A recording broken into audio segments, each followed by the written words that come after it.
going on at the same time. Is it working? Have you got? No. Okay, do it this way, Don. Uh-huh. Okay, do I have a nasty echo on your end? No, not really. Can you hear it at all?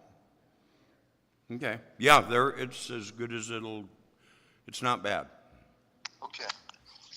In that case, this is going to be interesting because the idea is come to ground right now.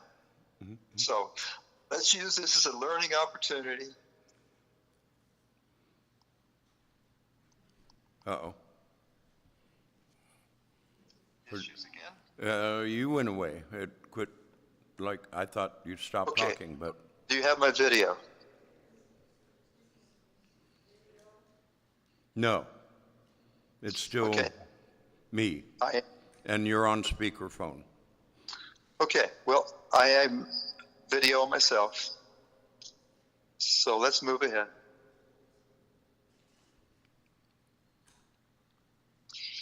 Ironically, this is an exercise about letting go.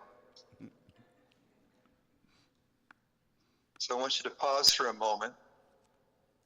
I'm going to ask you to take the squirrels off your busy mental treadmill, some of the tension out of your body.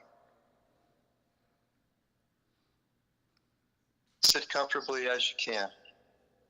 Close your eyes if that helps. Or maybe find a point in the room to help you screen out everything else that's going on.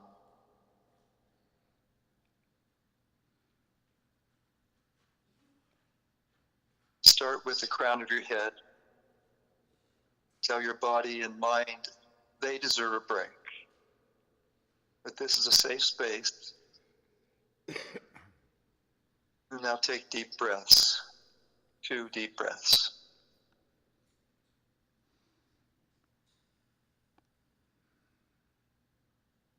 Now move down to your burdened shoulders. Let them come to rest. Take 2 deep breaths.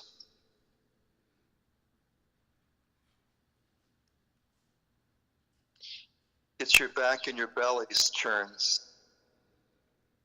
They need you to be aware of them, even if there's pain there. 2 more breaths.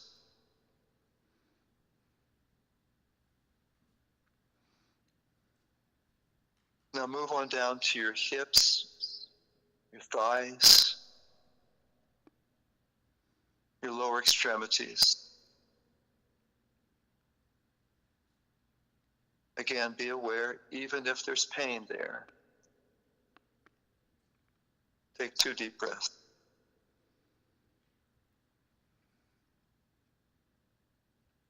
Now be aware of your thoughts. No need to censor yourself, overthink, or judge yourself. You are where you are here, and that's what matters. Take 2 deep breaths.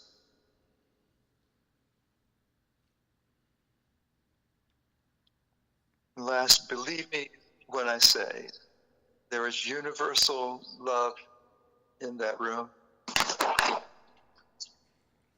You are seen, you matter, you belong. 2 deep breaths.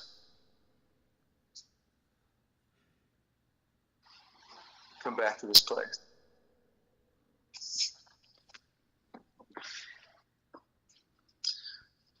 Folks, I'm going to change some things because I was going to look at a time where you could kind of share what happens to you after I speak. Time being time, we'll let that go. Another note, the piano offertory you heard was written and played with permission with my longtime friend, Mike Gullyhue. So he shared his gift with us. Mike and I have been playing music off and on for 54 years, and he still got I was 6 when Grandma Forrest, my mother's mother, passed.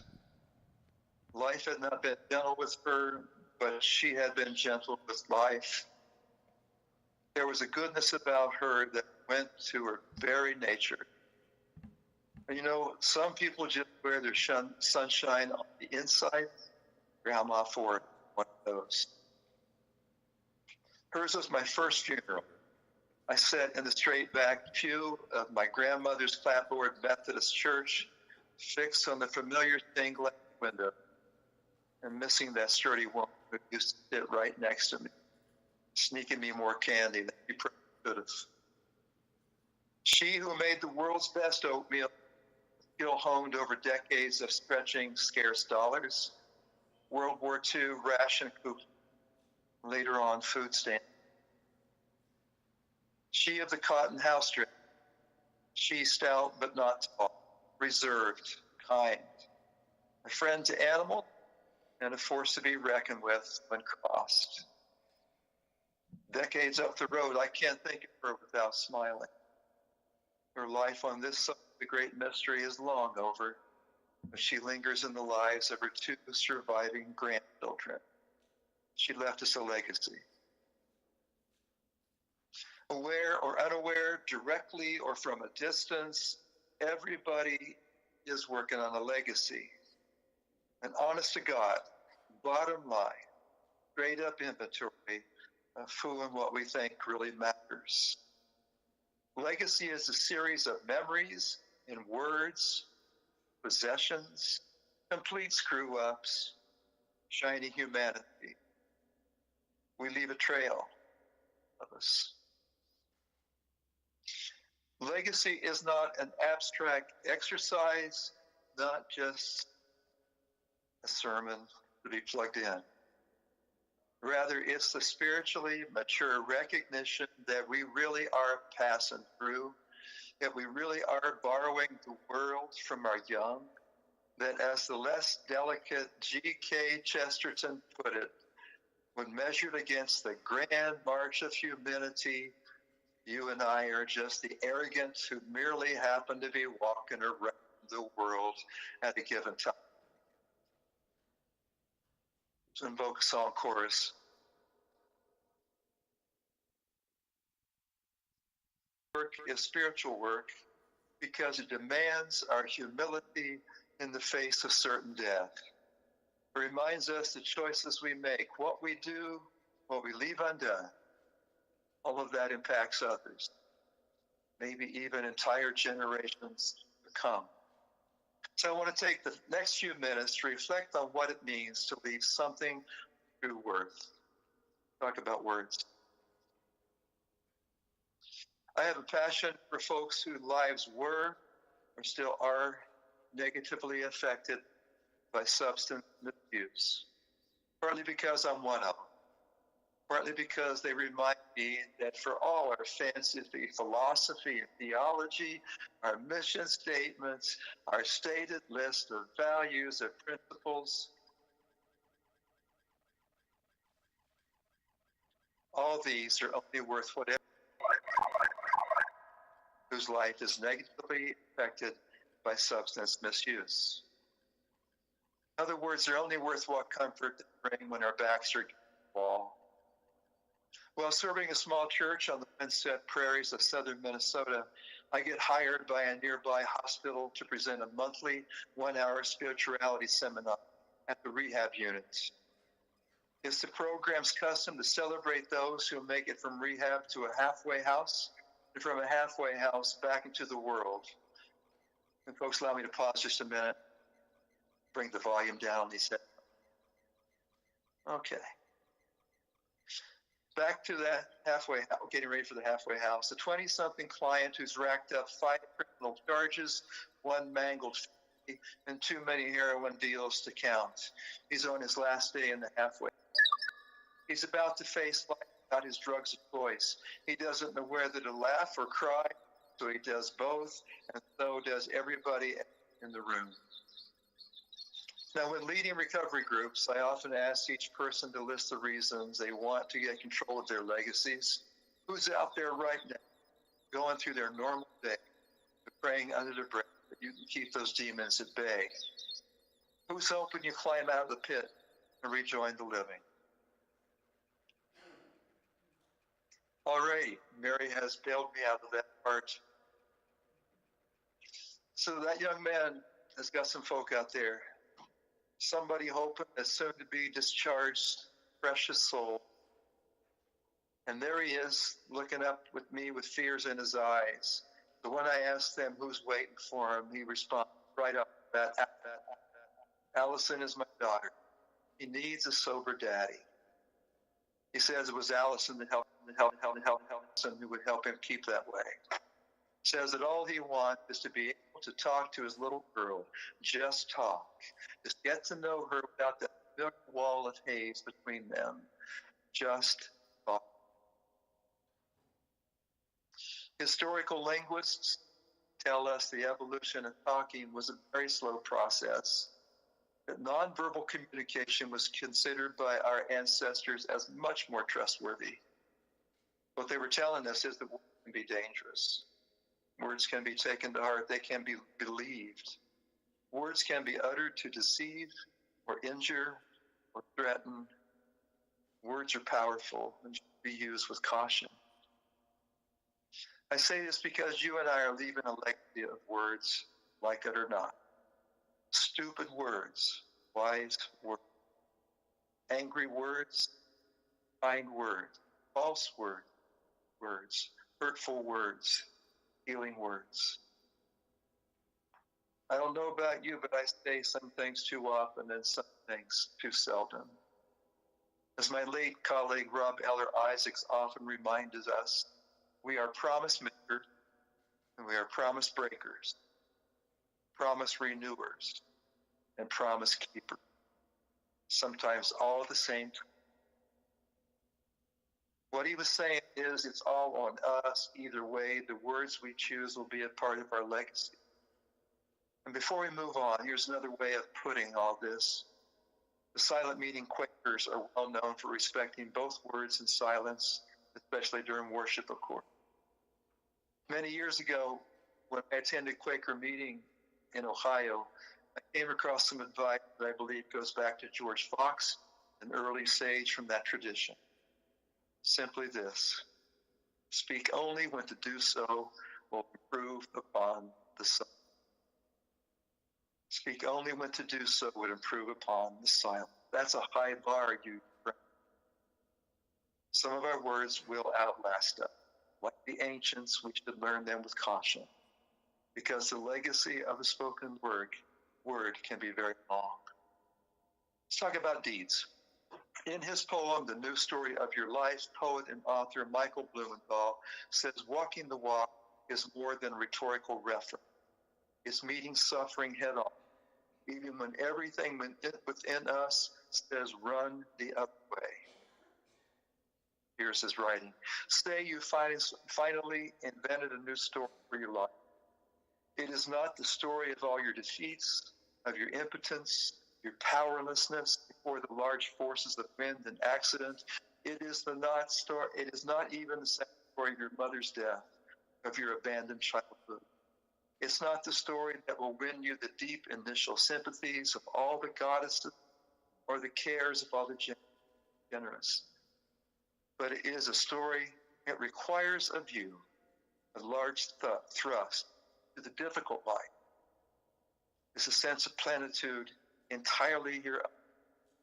Whatever the story it is, however it goes, rise from the blue island of your old story and tread your way home. It's a fancy way of saying it's hard to get out of bed some days. Give it your best shot. Blumenthal's poem has the ring of truth because while it honors the universal experience of suffering and scarring, it ends with the possibility that all of that could be redeemed. It ends with a bold challenge to change the arc of our story, to move from life's wounds to life's scar. Take agency over the things that are within our power and let go of the other stuff, which resonates with my other friends in recovery. The idea is to see if there might be something out there better where we are right now. The interesting part of that poem for me is not that we suffer and we scar. The interesting part is we're being dared to define ourselves as more survivor than victim, or at least take a step in that direction. In the end, that poem seeker turns homeward, no doubt a metaphor for all the hard-won spiritual victories in our lives, victories not of words, but of deeds. My gig as a mentor is a constant introduction to stubborn seekers like that, folks who face down life-threatening illness, people who battle poverty every day and at every turn, people who bury the people they love, people who go toe-to-toe with depression or addiction or loneliness or oppression or being unhoused. And all the while making a home for some of them, making a home or raising kids or going to work or suffering the slings of a broken body, a troubled mind, oppression, people who just show up. My best teachers on the Stony Way have been people who rise above. I bet you have your own. I bet some of them are in that room right there or watching online. Those of us who get up and do the best we can as often as we can. So what's the takeaway here? Our legacy will in part depend less on what was done to us and more on what we did about it. Did we power through the best we could? Last, let's talk about essence. This is less measurable than words or deeds. It's more mystical. I can only call it essence. Essence is a certain way somebody smiled. Essence is a funny hitch in their step, their stubborn blind spot, their love for a certain style of music, maybe their hate for others, a particular way they dressed, a pet peeve, a passion for a cause. Essence is the smell of a parent's baking or a sibling's humor, maybe the feel of a lover's touch decades after left you. Essence evokes nostalgia, but it's more than that. Essence is a living legacy that's seared into our being long after our is before. Here's a confession for you. I hate doing memorial services and funerals. I hate watching people grieve and knowing there's so little, if anything, I can do about it. But when those times come, and of course they must, my job is through the words and deeds for somebody else's essence. My job is to capture as best I can that person's unique piece of divinity on love. My job is to do the best I can to capture that unique piece of divinity on loan from itself. Essence transcends words and deeds, friend. It makes it harder to describe, but no less real or lasting. Essence is code for memories that come from no logical source, and yet here they are. We go through the checkout line, or we cross the street, or somebody says something that reminds us of that person. A heavy, untitled poem written by the late UU minister Donald F. Robinson may bring us closer to what I'm trying to describe.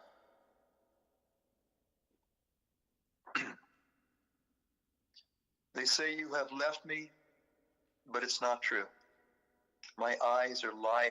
My reaching hands have become traitors when they reach for you. Only the heart within me understands. It's true the body you built so long ago to house your life houses you no more. Your voice is still. Your steps no longer go about their business, quiet across the floor. But you and I have lived so long together, we have no further need of sound and sight and outward touch to recognize each other. You have lived so long within like a light. Still like a light, you're there to lead me on when those who understand not, you're gone. Singer-songwriter Paul Simon once observed that we are in the end just hearts and bones. It's a legacy of the heart, a whispering, one-of-a-kind particle of light, or an essence. Words, deeds, and essence. It's an illusion to believe that a human life, even at its most solitary, will touch none other. We are, as the theologians call it, part of the web, inescapable mutuality. It's a fancy way of saying, even in this moment, with all talent right now, with video and audio, most of them on me. Okay, all of them.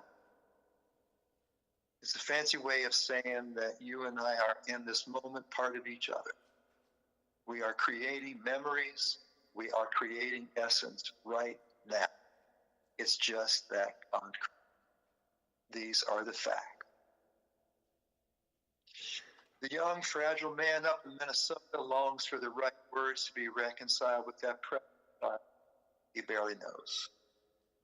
The hero of Michael Bloom's poem is about choosing deeds when every bone in our body screams, give up, surrender. Doug Robinson's love, even lament, is found in essence to the dear one whose body is nowhere to be found, yet whose spirit lingers in ways the material world will never measure. Words, deeds, and essence, friends across the river. So when I dare to think about what I want to be, how I want to be remembered, I suppose it boils down to getting over myself, owning my word and my deeds, however they affect others, doing my best to die a spiritual grown-up. I'd like to be remembered as somebody who forgave and sought forgiveness, hard as both of those things are for me, as a believer in second chances. And yes, in a God that transcends my tiny little comfort zone and words. I'd like to be remembered, thought of as one who heeded George Bernard Shaw's famous counsel to be somebody more than a feverish, selfish little clod of ailments and grievances. So if I never make it that far, and I wouldn't play the odds, y'all, if I never make it that far, I'll settle for being remembered through the eyes of Rusty, the long-departed golden retriever, and who, until his demise, thought I could do no wrong. And he was always glad to see me, no matter what. But that's just me. Straight up good people. How do you want to be remembered?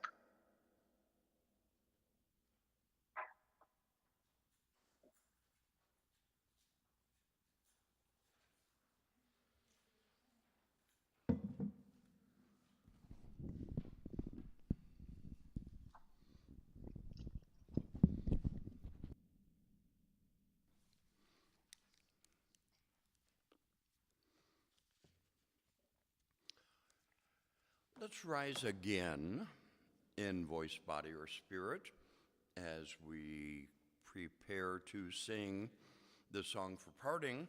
The words are an insert in your order of service. All My Life's a Circle by Harry and Sylvia Chapman.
we've created.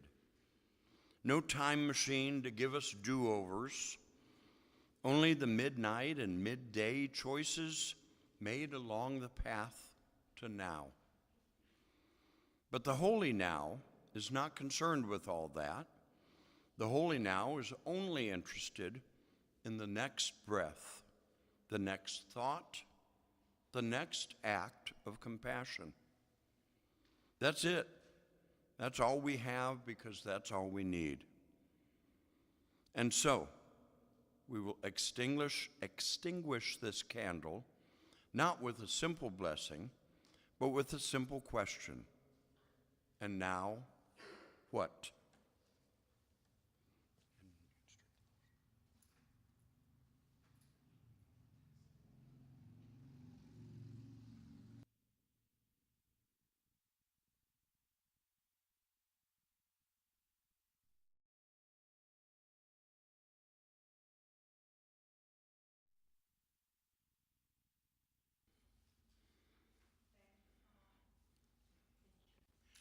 There is a postlude.